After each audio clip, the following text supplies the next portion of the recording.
तो उत्तर प्रदेश से निकलकर अब रुख करते हैं बिहार का। यहां पर शराबबंदी के फैसले पर सीएम नीतीश कुमार अकेले पड़ गए हैं। शराबबंदी को लेकर उठाए गए कई फैसले विवादित होने के बाद गठबंधन ने भी सहयोग से किनारा कर लिया है। आरजेडी के नेता रघुवंश प्रसाद सिंह ने शराबबंदी के फैसले पर फिर से विचार करने के लिए कहा है। वहीं थानेदारों के निलंबन को लेकर बिहार पुलिस एसोसिएशन ने अल्टीमेटम दिया है। तो बिहार में शराबबंदी के खिलाफ आरजेडी कानून बना है, कानून जूरिस्प्रूडेंस के हिसाब से सही नहीं है। इसलिए मात्रा भेद का अपराध कैसा, कितना अपराध, कितना दंड, ये इस तरह का खराब कानून बनाना ठीक नहीं है। इस पर पुनर्विचार करना चाहिए और उसको सुधार करना चाहिए।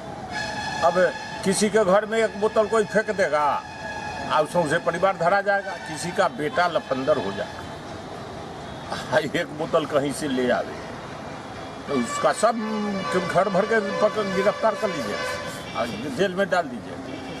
ये ठीक नहीं है। तो बड़ा सवाल अब यह उठ रहा है कि शराबबंदी पर क्या नीतीश कुमार घिर चुके हैं। अब रघुवंश प्रसाद ने आतंकराज से तुलना कर दी है, सहयोगी तुलना कर रहे हैं इस तरह की। महादलित परिवारों ने नीतीश को चुनौती दी है। नालंदा के कैलाशपुरी गांव के 50 परिवारों पर सामूहिक तौर पर जुर्माना लगाया गया था। यह खबर भी हमने आपको दिखाई थी प्रमुखता से।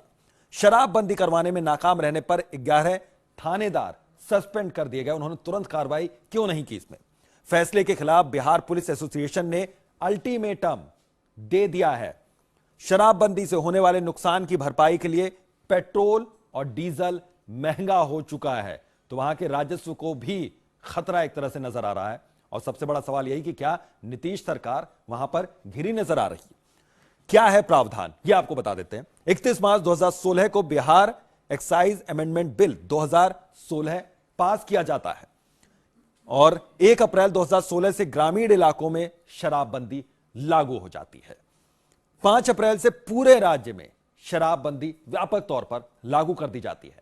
इसके बाद घर में शराब पाए जाने पर परिवार के बालिग सदस्यों के खिलाफ मामला दर्ज होगा।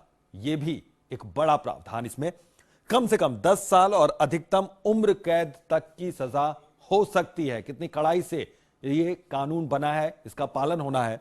आर्थिक जुर्माना 1 लाख से लेकर 10 लाख रुपए तक लग सकता है।